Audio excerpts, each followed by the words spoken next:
morning po. Kamusta na po kayo? I hope and I pray na kayo ay nasa mabuting kalagayan at patuloy na pinagpapala ng ating Panginoon. Isa na namang edisyon ng morning devotion ng ating matutunghayan mula po dito sa Crossroad United Methodist Church. At salamat po sa inyong panonood, pakikinig, at sa inyong pag-share, pagtatag ng ating morning devotion, at nawa patuloy tayong pagpalain ng ating Panginoon. Ang aking pong ibabahagi sa umagang ito ay may title na Covenant Community. Sabi po sa sulat ni Apostol Pablo para sa mga taga-Galacia, chapter 6 verse 2, magtulungan kayo sa pagdadala ng pasanin ng bawat isa. Sa gayong paraan ay natutupad ninyo ang utos ni Kristo. So what is Covenant Community, mga kapatid? Ito ay isang munting langit dito sa lupa. Nawa ang mga church, ang pamilya, ang lipunan, at sa lahat ng larangan na ating kinagagalawan ay maging isang covenant community. Para mangyari ito, ano po yung mga dapat nating gawin? Number 1, mahinahong pagtutuwid sa mga nagkamali. Ang layunin ng pagtutuwid ay restoration at hindi condemnation. Mahalaga ang pamamaraan ng pagtutuwid sapagkat kung hindi tama ang pamamaraan, maari lalo pang mapahamak ang tinutuwid. Gamitan ang pag-ingat at kahinahunan sa pagtutuwid ng mali. So, bagamat tayo ay nagtutuwid, nagpapaalala, kinakailangan natin itong gamitan ng mahinahon at maayos na pananalita upang ang tinutuwid ay mapaalala sa kanya kung bakit niya ito o bakit ito ginagawa sa kanya upang siya ay paalalahanan at ma-remind tungkol sa kanyang ginagawa.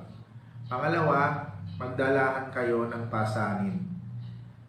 Dahil sa pagdadalahan ng pasanin, walang sino man ang babagsak dahil sa bigat ng pasanin, at dahil ginagawa natin ito sa udyok ng pag-ibig, matutupad natin ang utos ni Kristo. So makikita natin doon na kapag tayo ay nagtulungan, walang babagsak. At hindi natin ito ginagawa upang tayo ay maitanyag. Ginagawa daw natin ito dahil sa udyok ng pag-ibig at sa pagtupad sa mga utos ng ating Panginoon. Pangatlo, dapat na pagsusuri sa sarili ng bawat isa. Naroroon ang self-examination sa halip na criticism of others. Ang self-criticism ay humahantong sa tahimik na panloob na pagbabago. Ang criticism of others ay humahantong sa hayag na panglabas na tunggalian. So, napakahalaga yung magsusuri sa sarili ng bawat isa upang hindi criticize, kundi upang maitama, maipakita kung ano man yung hindi nagawang tama ay maikorek sa tulong na rin ng patuloy na pagpapalakasan at pagpapaalalahanan. Panghuli, bukas palad na pagkakaloob para sa mga gawain ng Panginoon. Ano mang maliit, kapag pinagsama-sama ay lumalaki. Ito ang sikreto ng matagumpay na isang covenant community. So napakahalaga sa covenant community yung sama-samang pagtutulungan kung ano man po yung maibabahagi ng isa, bagaman ito ay kakunti, kapag pinagsama-sama ay makakabuo at makakagawa ng isang malaking hakbang o pagtulong sa mga nangangailangan. Nawa, tulungan tayo ng Panginoon upang ang pinahahalagahan o pinag-aaralan natin covenant community ay maranasan ng bawat isa sa atin sa ating mga buhay. Sige po, lumako po tayo sa ating prayer time para sa umagang ito. Tayo po ay manalangin. Aming Diyos na banal, dakila, tapat, at hindi nagbabago. Salamat po dahil muli ay ginising mo kami sa aming mga higaan upang harapin ang mga panibagong araw na magpunong-puno ng kagalakan, pag-asa at pagtitiwala sa iyo. Salamat po Panginoon dahil muli mo kaming ni-remind na meron palang tinatawag na covenant community na kung saan nandoon ang pagtutulungan, nandoon ang pagpapalakasan, nandoon ang pagpapaalala, at nandoon ang sama-samang pagbabahagi, hindi lamang ng aming mga tinatangkilik, ng aming oras, ng aming buhay, ng aming mga talento, upang dito pa lang sa lupa ay maranasan na namin yung pagkakaroon ng buhay na ganap at kasiyasiya.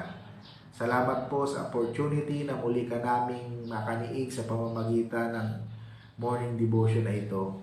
At anuman po ang pinagpipray ng bawat isa ay bigyan niyo po ng katuparan, bigyan niyo po ng katugunan. Pinagpipray namin sa iyo ang mga kapatid namin sa ibayong dagat.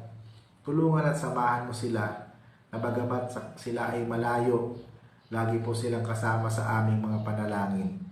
Pinagpipray ko rin sa iyo ang mga kapatid namin na patuloy na nakakaranas ng mga mabibigat na pagsubok.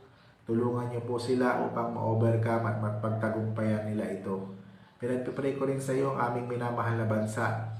Patuloy niyo pong tulungan, protektahan, lalo na po sa mga gustong sumakop, gustong gumawa ng hindi maganda. Pagpalain niyo po ang bansang Pilipinas. At ganoon din po sa lahat ng mga nakikinig sa mga oras na ito. Maaring ang iba ay aming kakilala, kaibigan, kamag-anak na pinagpapasahan, sinisharean ng morning devotion na ito. Nawa at tumimo ito sa kanilang puso't isipan, makilala kanila, magkaroon sila ng personal relationship sa iyo upang sama-sama kaming magdamo ng kaligtasan na nagmumula sa iyo. Sa aming nalalapit na pagse-celebrate ng Lenten season, yung tinatawag na Holy Week, nawa mai-celebrate namin ito na naayon sa iyong kalooban. Maalala namin yung ginawang pagpapakasakit, ginawang paghihirap upang matubos ang aming mga kasalanan. At ito ay mapahalagahan namin sa aming mga sarili. Salamat po Panginoon, patubayan niyo po kami sa kabuuan ng araw na ito. Huwag niyo po kaming iiwan, huwag niyo po kaming pababayaan.